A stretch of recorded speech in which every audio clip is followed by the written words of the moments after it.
ইয়াকুব নবী একদিন নির্জনে বসে আল্লাহকে বলতেছে, ইয়াকুব নবী, যে আল্লাহ তুমি আমাকে 12টা সন্তান দিলে, তার মধ্যে 2টা ভালো আর 10টা খারাপ কেন হলো? আমি নবী হয়ে জন্ম দিলাম, আমার 2 সন্তান ভালো আর 10টা খারাপ কেন হলো?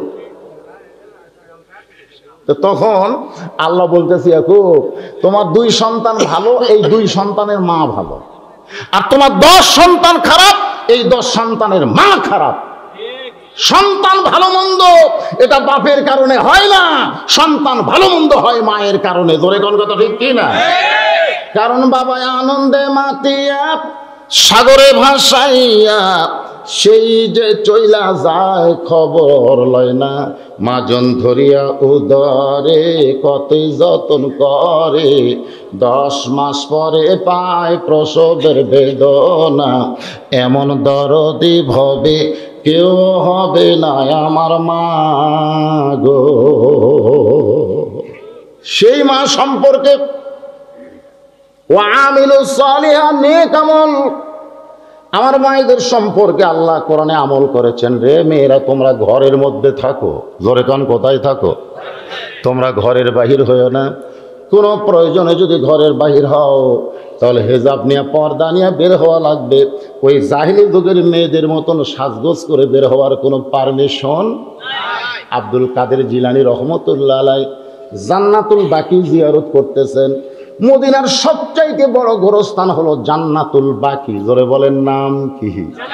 জান্নাতুল বাকি যখন জিয়ারত করে, এমন সময় এক মুরিদ বলে, হুজুর আপনি চোখ বন্ধ করলে গোটা পৃথিবীর খবর বলতে পারেন। হুজুর আপনি একটু চোখ বন্ধ করে দেখেন তো এই জান্নাতুল বাকি কোন জায়গায় মা ফাতেমার কবর। আপনার যদি ফাতেমার কবর আমাদেরকে বলে দেন, আমরা মা ফাতেমার কবরটা জিয়ারত করে নিজের জীবন ধন্য করতে চাই। আব্দুল কাদের জিলানী ছোট বাচ্চার মতন কান্না শুরু করলেন। সমস্ত মুরিদ বলে, হুজুর আপনি কান্দেন কেন? আব্দুল কাদের জিলানী বললেন, মা ফাতেমার কবর জান্নাতুল বাকির মধ্যে আছে, কিন্তু কবরটা কোন জায়গায় এটা কিয়ামত পর্যন্ত কেউ বলতে পারবে না। সমস্ত মুরিদ বলে, হুজুর জান্নাতুল বাকির মধ্যে ফাতেমার কবর আছে, কিন্তু কবরটা কোন জায়গায় কিয়ামত পর্যন্ত কেন বলতে পারবে না? আব্দুল কাদের জিলানী বললেন, মা ফাতেমা হইলেন জোহরা, খাতুনে জান্নাত ফাতেমাতুজ জোহরা ওয়া আমিলুস সলিহাত নেক আমল। এই জোহরা মানে কি এটা ঠিক মতো বুঝাই দিলেই আমাদের প্রত্যেকটা মায়েরা ভালো হবে, বইয়েরা ভালো হবে, আমরা অটোমেটিক ভালো হয়ে যাবো। ধরে কোন কথা ঠিক কিনা? আপনি কি মনে করছেন আমাদের মতন হাজার হুজুর থাকা লাভ নাই, এক পরিমণি বাংলাদেশ ধ্বংস করে দিবি। ধরে কোন কথা ঠিক কিনা? এক পরিমণি এলে হুজুর খাওয়া আছে নাকি? এমনি আল্লাহ কয়নি রে ইন্নাল ইনসানা লাফি খুসর, মানুষগুলো ক্ষতির ভিতর, এমনি কইছে। আমার মায়েরা বোনেরা মনোযোগ দিয়ে শুনবেন। গভীর রাত্রে খাদিজাতুল কুবরা নবীর ডান হাতটা বুকের মধ্যে নিয়ে কাঁদতেছে। আল্লাহ নবী বলেন, খাদিজা কান্দো কেন?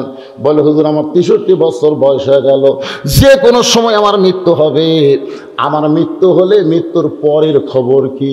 আল্লাহ নবী বললেন, খাদিজা এই দুনিয়াতে 10 জন পুরুষকে আল্লাহ জান্নাতের সার্টিফিকেট দিয়েছে এবং 10 জন নারীকেও আল্লাহ জান্নাতের সার্টিফিকেট দিয়েছে। পুরুষের মধ্যে 1 নম্বর হলো আবু বকর, আর নারীদের মধ্যে 1 নম্বর হলো খাদিজাতুল কুবরা। সঙ্গে সঙ্গে মা খাদিজা বলতেছে, আমার আর কোনো টেনশন নাই, আমার আর কোনো টেনশন নাই। আল্লাহ নবী বললেন, খাদিজা পুরুষের মধ্যে 2 নম্বর ওমর, 3 নম্বর ওসমান, 4 নম্বর আলী, তাহলে নারীদের মধ্যে 1 নম্বর তুমি, 2 নম্বর কে হলে ভালো হয়? নারীদের মধ্যে 1 নম্বর খাদিজা, তাহলে 2 নম্বর জান্নাতি সার্টিফিকেট পাওয়া কোন নারী হলে ভালো হয়? খাদিজা বললেন, ইয়া রাসূলুল্লাহ নারীদের মধ্যে আমার মেয়ে ফাতেমাকে আল্লাহ যেন 2 নম্বর জান্নাত দেয়। আল্লাহ রাসূল চমকে গিয়ে বললেন, খাদিজা আল্লাহ তোমার পেট থেকে 4টা মেয়ে দিছে। কয়টা? জয়নাব, রোকেয়া, কুলসুমা। আর একটা হলো ফাতেমা। তুমি জয়নাব কুলসুম আর রোকেয়ার কথা বাদ দিয়ে তুমি ফাতেমার কথা কও কেন? খাদিজা বললেন, হুজুর আপনি বাপ তো, আপনি বুঝবেন না, আমি মা, আমি বুঝি। সুবহানাল্লাহ কর না কেন? কোন সময় সুবহানাল্লাহ বলা লাগবে, ঝাঁকি মারা লাগবেন, আপন ইচ্ছাই করবেন। আল্লাহ রাসূলকে বলতেছেন নবী না, আপনি নবী, আপনি বোঝেন না, এই কথা বলেননি, বলেছে আপনি বাবা, আপনি বাবা, আপনি বুঝবেন না। আমি মা, আমি বুঝি।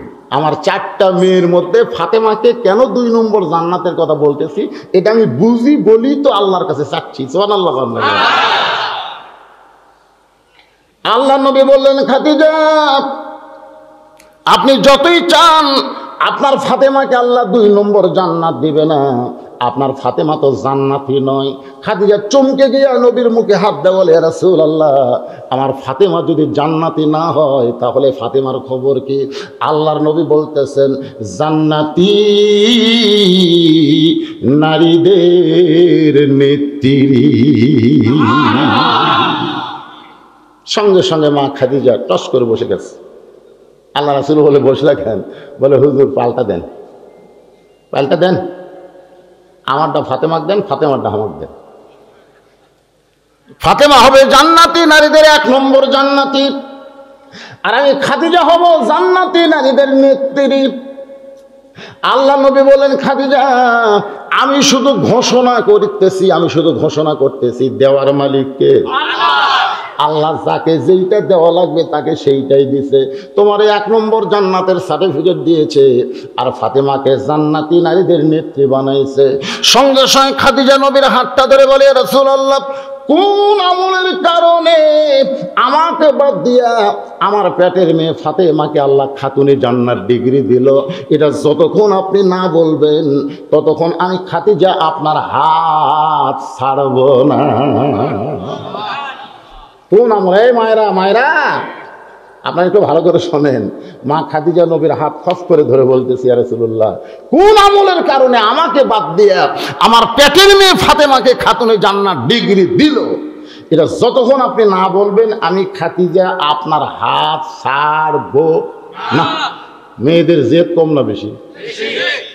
কারণ খাদিজা যার হাত ধরছে ওটা যে আল্লাহর নবী, নবী মনে করে ধরে নাই, স্বামী হিসাবে ধরছে। ধরে কোন কথা ঠিক কিনা? কারণ আমাদের নবী এমন একজন নবী ছিলেন, তিনি সব দিক দিয়ে 1 নম্বর। গরিবের দিক দিয়ে 1 নম্বর, ধনীর দিক দিয়ে 1 নম্বর, সুন্দরের দিক দিয়ে 1 নম্বর, নেতার দিক দিয়ে 1 নম্বর, পিটন খাওয়াতেও 1 নম্বর, পিটন দেওয়াতেও 1 নম্বর। ধরে কোন কথা ঠিক কিনা? এই জন্য আল্লাহ কইছে, সাধারণ কোন চামচাকে তোরা নেতা না বানায়, নবীকে তোদের বিশ্ব নেতার আসন দিয়ে সেই নবীর আদর্শ মোতাবেক চলতে হবে যদি তোমরা সফলতা চাও। জোরে বলেন কথা ঠিক কিনা? আল্লাহ কোরআনে বলেন, লাকাদ কানা লাকুম ফি রাসূলিল্লাহি উসওয়াতুন হাসানাহ। সফলতা যদি অর্জন করতে চায় তাহলে নবীর আদর্শকে আমাদের গ্রহণ করার দরকার আছে না নাই? এই মুহূর্তে একটা স্লোগান দেওয়া লাগে, যে বলো আমার নেতা তোমার নেতা, সকলে বলবেন বিশ্ব নবী মুস্তাফা। বলতে পারবেন না ভাই? আমার নেতা তোমার নেতা বিশ্ব নবী মুস্তাফা, বিশ্ব নেতার চরিত্র ফুলের চাইতে কোয়া লাগবে, কারণ নবীকে কারো সঙ্গে তুলনা করা যাবে না। আল্লাহ বলেছেন, ওয়ারাফা'না লাকা যিকরাক, মানে সবার উপরে আল্লাহর পরেই হচ্ছে আমাদের নবী। তাহলে একটা ফুলের সাথে তুলনা দেওয়া যাবে? তাই আমি যে বলবো বিশ্ব নেতার চরিত্র আপনার ফুলের চাইতেও পবিত্র, বিশ্ব নেতার চরিত্র ওয়া আমিলুস সালিহাত, ঈমানের পরেই হলো নেক আমল। আমি সেই নেক আমলটা আপনাদের সামনে আলোচনা করতেছি। এখন নারীদের নেক আমল কি? নারীরা যদি ভালো হয়, মা যদি ভালো হয়, কি আজকে আমরা ভালো হছি? হ্যাঁ, আমরা ভালো হছি কইনি, তা তো আগেই কছে না, কে না করলো? নানান এক জায়গাত না তো, যারা কোরআনের মাহফিলে বসে আছে তারা যে ভালো মায়ের সন্তান, এ ব্যাপারে কোনো সন্দেহ? এজরে কোনো সন্দেহ নাই। আপনি কি খবর চাচ্ছেন? আপনি সাধারণ জায়গায় বসে আছেন। আল্লাহ কোরআনে বলেছেন, মা আসাবাকা মিন হাসানাতিন ফামিনাল্লাহ, আমার বান্দা বান্দির দ্বারা যদি কোনো ভালো কাজ হয়, এই কাজ বান্দা বান্দি করে না রে, আমি আল্লাহ তাকে নিজে করাই। এই জায়গায় বসে আছি, এটা হল জান্নাতের বাগান। আর জান্নাতের বাগানে সাধারণ কোনো মানুষ বসতে পারে না, কেবলমাত্র ভালো মায়ের সন্তানেরা বসতে পারে। জোরে কোন কথা ঠিক না? তাই বলে যারা ডাঙায় আছে তোমরাও, কারণ বসার জায়গা নেই তো।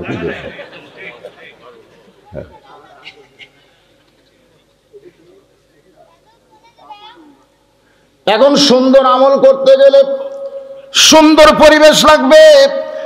আর এই পরিবেশটা সুন্দর করতে গেলে যে কোরআন আল্লাহ আমাদেরকে দান করেছেন, এই কোরআন অনুযায়ী আমাদের চলতে হবে। নারীরাও চলবে, পুরুষেরাও চলবে। চলার কথা কোরআনে আছে না নাই? আপনারা বলেন তো, এই পৃথিবীর, এইদিকে তাকান, এই পৃথিবীর সবচাইতে খারাপ মানুষকে? এই পৃথিবীর সবচাইতে খারাপ মানুষ কিন্তু ছিলেন হযরত ওমর, যিনি সরাসরি নবীকে হত্যা করার জন্য তরবারি নিয়ে রওনা দিয়েছিলেন। এখন যত বরকারি মাস্তানো হোক, সরাসরি খুব কম করে, ঠিক কিনা কন? কিন্তু হযরত ওমর সরাসরি কাক মারবি? আল্লাহর নবী। সেই মানুষটা 1 নম্বর ভালো মানুষ হয়ে গেছে। এটা কোনো জাদু মন্ত্র দিয়ে নয়, এটা হলো কেবলমাত্র আল্লাহর কোরআনের ওসিলায়। তাহলে খারাপ মানুষকে ভালো করতে পারে, তার নাম কি? আরো জোরে। আজকে সেই কোরআনের মাহফিল করব, কিন্তু কোরআন অনুযায়ী চলতে পারবো না, কোরআনের হক কথা বলতে পারবো না। এমন একটা পরিবেশ আমাদের দেশে হচ্ছে। জোরে কোন কথা ঠিক কি না? ভাইজান একটু মনোযোগ দিয়ে শুনবেন। সেই হযরত ওমর ওয়া আমিলুস সালিহা, নেক আমলকারী কয়, এইটা নিজের চোখে দেখার জন্যে ছদ্মবেশে মদিনার অলি গলি ঘুরতেছেন। মা খাদিজা কিন্তু নবীর হাত ধরে আছে, মনে আছে? ভুলে গেছেন? আর বড় পীর আব্দুল কাদের জিলানী বলেছেন ফাতেমা হলো জোহরা, মনে আছে না? ভুলে গেছেন? সব জিনিস মনে রাখবেন। এখানে কোনো আদায় মাদায় নেই, খালি ডাইরেক্ট ওয়াজ হবি। ধরে কোন ঠিক? সেই জন্যে কোনো জিনিস যেন আমি ছাড়িয়া থিয়ে যাবার না পারি, আপনারা মনে করে দেবেন। কারণ ও আমিলুস সালিহা, এরপর আসতেছে ওয়াতাওয়াসাউ বিল হক, এরপর আসতেছে ওয়াতাওয়াসাউ বিস সবর। এই 4টা বিষয়ে আলোচনা আজকে আমাদের শুনতেই হবে। রাজি আছেন? কারা কারা রাজি? আল্লাহকে একটু হাত দেখান তো দেখি। লিল্লাহি হাত নামান। মদিনার অলি গলি ঘুরতে গিয়ে হযরত ওমর দেখতে পাই 2 পাহাড়ের মাঝখানে গিরিপথ। জোরে বলেন কি পথ? ছদ্মবেশে মদিনার অলি গলি ঘুরতে গিয়ে ওয়া আমিলুস সালিহা, এই নেক আমলটা নিজের চোখে দেখার জন্য দেখে 2 পাহাড়ের মাঝখানে গিরিপথ। ওই গিরিপথের ভিতরে একটা সুন্দরী মেয়ে ধীর গতিতে হেঁটে হেঁটে চলতেছে। একটা সুন্দরী মেয়ে। জোরে কোন কি মেয়ে? ওমর ফারুক মেয়েটার দিকে তাকায় বললেন, আলহামদুলিল্লাহ, আলহামদুলিল্লাহ। হয়তো আপনারা বলবেন, হুজুর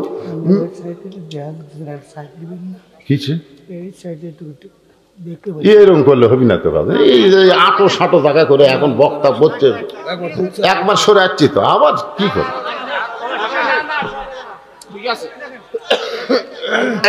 আমার তো এই যে মনে করেন আপনারা খালি ইউটিউবে যাবেন, টিভি মারবেন আর বাড়াবে। জোরে কোন ঠিক কিনা? 2-1 লোক কয়, হুজুর আপনার সরাসরি চ্যাংড়া লাগে আর ইউটিউবে বুড়া লাগে কেন? আমিও তো আশ্চর্য হয়ে যাই। আমার ইউটিউবে আমি যখন ওয়াজ দেখে ঝাইমিয়া বুড়ে। না না, আসলেই তো কিভাবে ক্যামেরা দিয়ে যারা কিভাবে বুড়া বানায়। আমার ইউটিউবের ওয়াজ শুনে মানুষ মনে করবে 85-90 বছর বয়স, কিন্তু বর্তমানে আমার বয়স এই বছরে পড়লো 54। আমি কেবল 54 বছরে পড়লাম আর হাইরে বুড়া হচ্ছি ভাই।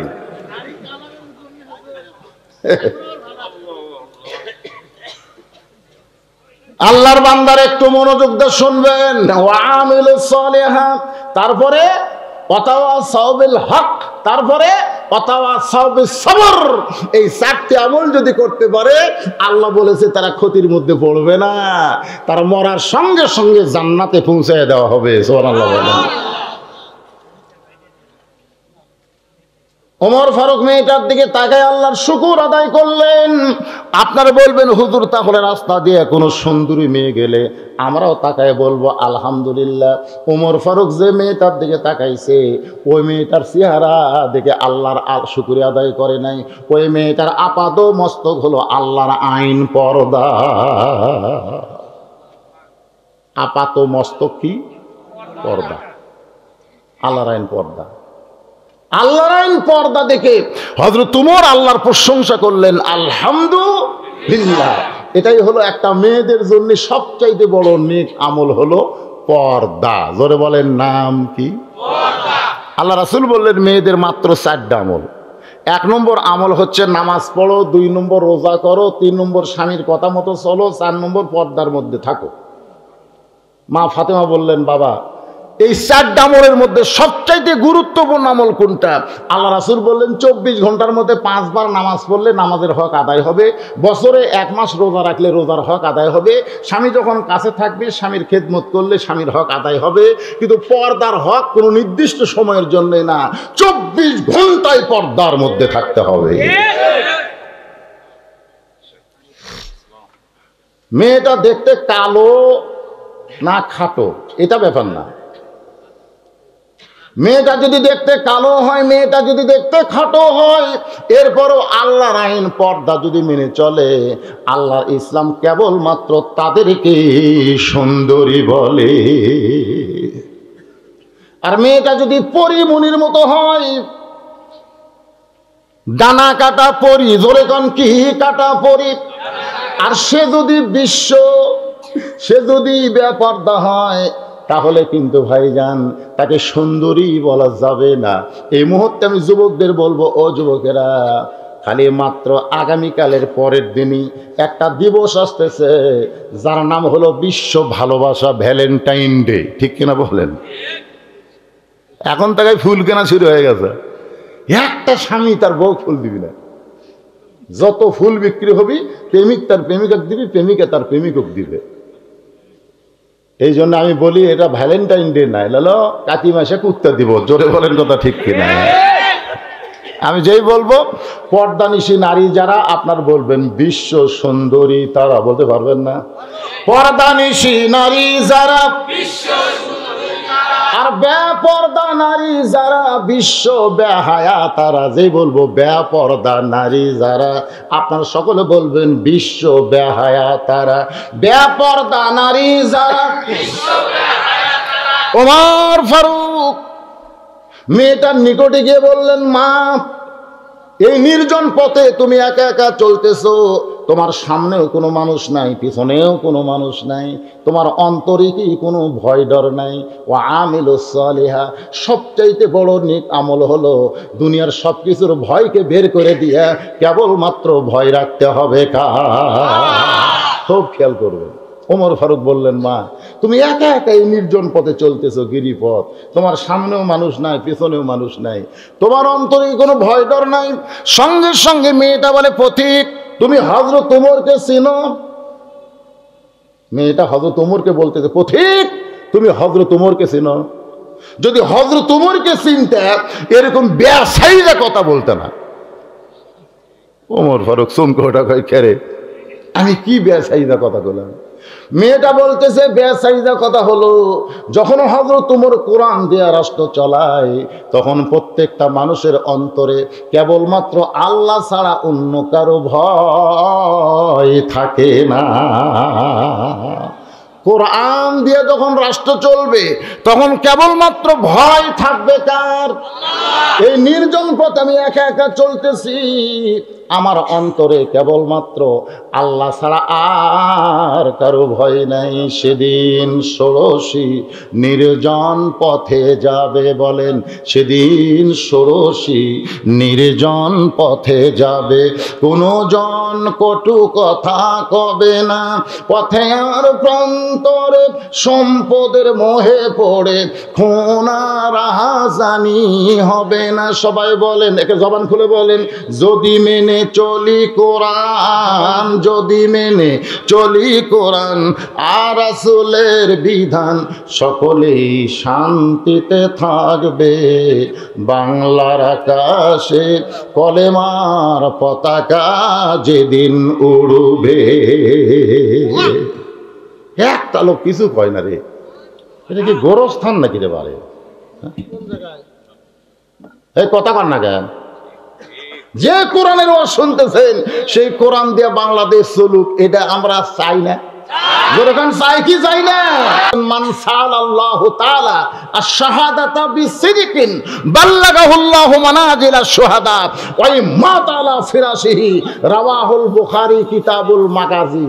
আল্লাহর নবী বলেছেন, শোনেন, কেউ যদি আল্লাহর রাস্তায় শহীদ হয়, শহীদ হওয়ার জন্য তামান্না করে যে আল্লাহ তোমার দিন কায়েম করতে গিয়ে আমি তোমার রাস্তায় শহীদ হতে চাই, আল্লাহ রাসূল বলেছেন ওয়া মাতা আলা ফিরাশিহি, সে যদি নিজের বিছানায় মৃত্যুবরণ করে, বাল্লাগাহুল্লাহু মানাজিলা শুহাদা, হাসরের ময়দানে আল্লাহ তাকে শহীদদের কাতারে দাঁড় করাইয়া দিবে। তাহলে সেই হিসাবে আমাদের বাংলাদেশে আল্লাহর কোরআন দিয়া রাষ্ট্র চলুক, এটাকে আমরা চাই না? তো চাই তো, পাই বা না পাই, চাই তো। এই চাওয়াটাই আপনাকে জান্নাতে পৌঁছাই দিতে পারে। রে আমাকে দাদারা চাইনি দেখে আমরা পাইনি, আমরা চাই আমাকে লাতিরা পাবি।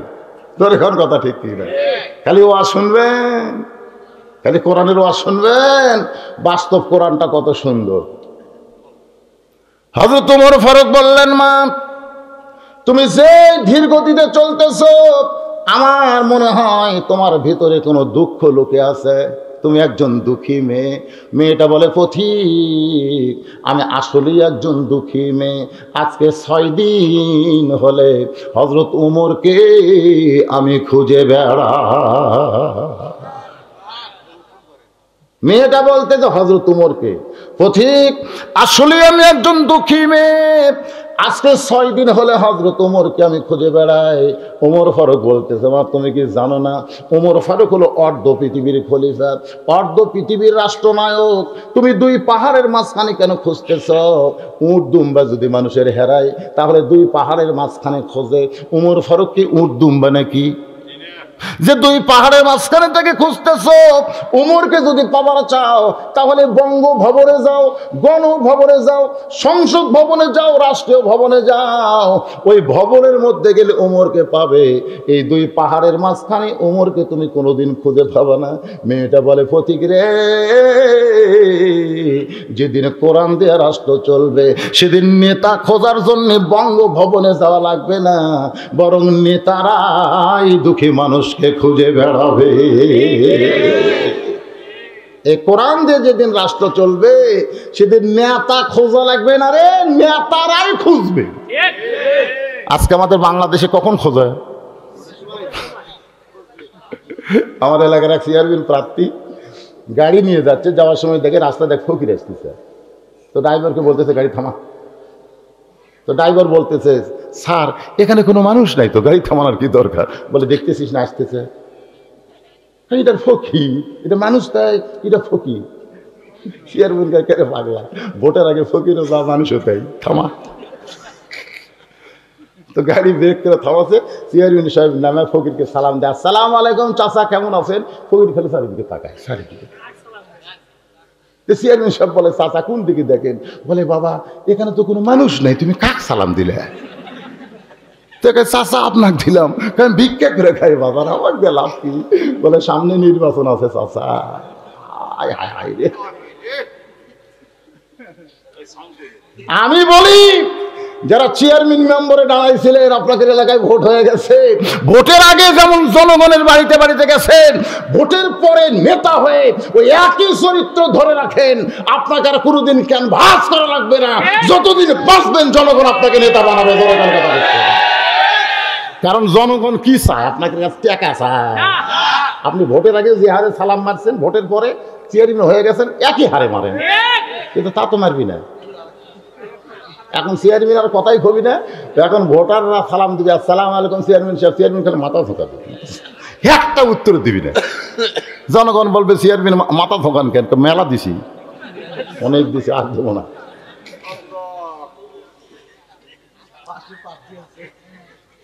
হ্যাঁ, প্রার্থীতে কি হচ্ছে? প্রার্থী কি? আমি খারাপ কথা বলতেছি? আমার ভাই খালি ভোটের আগেও তা ভোটের পরেও তাই, এক ঠকানোর মতন মরদ নাই। জোরে কোন কথা দেখতে মেয়েটা বলতেছে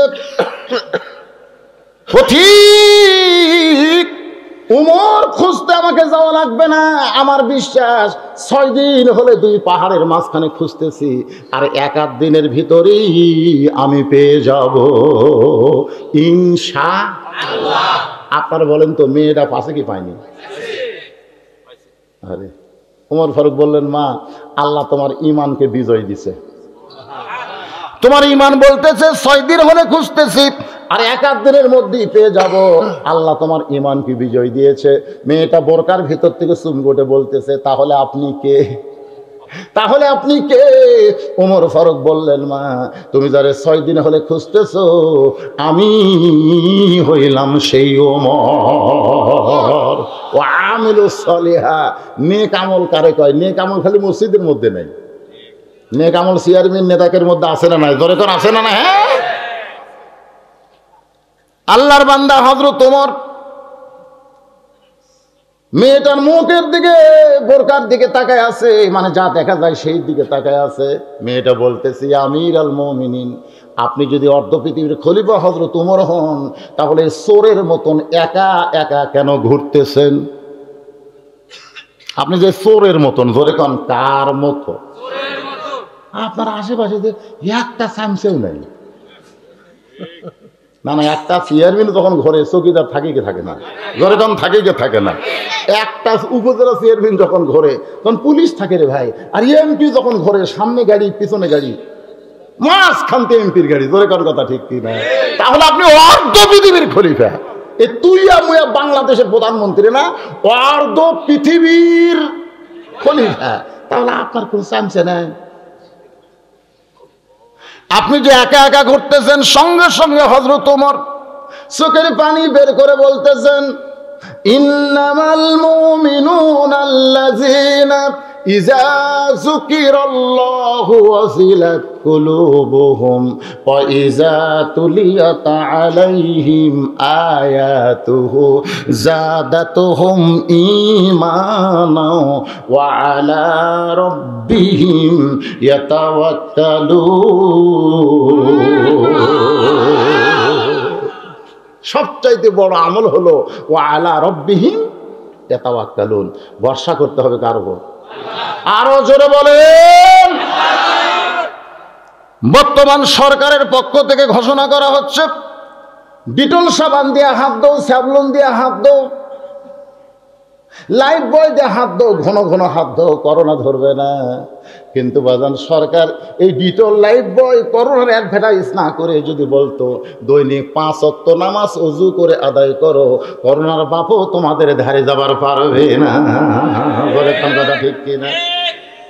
আল্লাহর বান্দারা একটু মনোযোগ দিবেন। ওয়া আমিলুস সালিহাত, আমি নেক আমলের কথা বলতেছি। ওমর ফারুকের কোনো চামচা কেন নাই? কারণ একটা চামচা পাইবার গেলে নেতার খরচ হয় কি হয় না? এ জোরে কেন হয় কি হয় না? জুমার দিনে হযরত ওমর খুতবা দিচ্ছে, জুমার দিনে অর্ধ পৃথিবীর খলিফা খুতবা দিচ্ছে রে, খুতবা। এখন আমাদের এমপিরা খুতবা দেয়, মেম্বার চেয়ারম্যানরা খুতবা দেয়। ওমর ফারুক অর্ধ পৃথিবীর খলিফা মসজিদ নববীর মেম্বরে দাঁড়িয়ে যখন খুতবা শুরু করছে, ইতিমধ্যে মাঝখান থেকে একজন সাহাবী বলতেছে, ইয়া আমিরুল মুমিনিন, আপনার খুতবা আমরা শুনবো না। ওমর ফারুক চমকে গিয়ে খুতবা বন্ধ করলেন। ওমর ফারুক চমকে গিয়ে, খুতবার বাংলা হচ্ছে ভাষণ, খুতবার বাংলা কি? তো মাঝখান থেকে যদি একজন বলে, ইয়া আমিরুল মুমিনিন, আপনার ভাষণ আমরা শুনবো না। আমাকে এমপি যদি এরকম ভাষণ দিতে কেউ, এমপি সাহেব আপনার ভাষণ আমরা শুনবো না, আশেপাশে পুলিশ আসে না নাই, তাহলে মার্কিং করবে, এটা কে করলো রে? অর্ধ পৃথিবীর খলিফা বলতেছে যে আপনার খুতবা আমরা শুনবো না। সঙ্গে সঙ্গে হযরত ওমর খুতবা বন্ধ করে চোখের পানি বের করে বলতেছে, বাবা আমার অপরাধ কি? কি অপরাধ আমার খুতবা শুনবা না?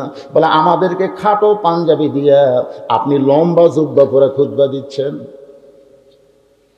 বাইতুল মাল থেকে আমাদেরকে খাটো পাঞ্জাবি দিয়ে আপনি লম্বা জুব্বা পরে খুতবা দিচ্ছেন।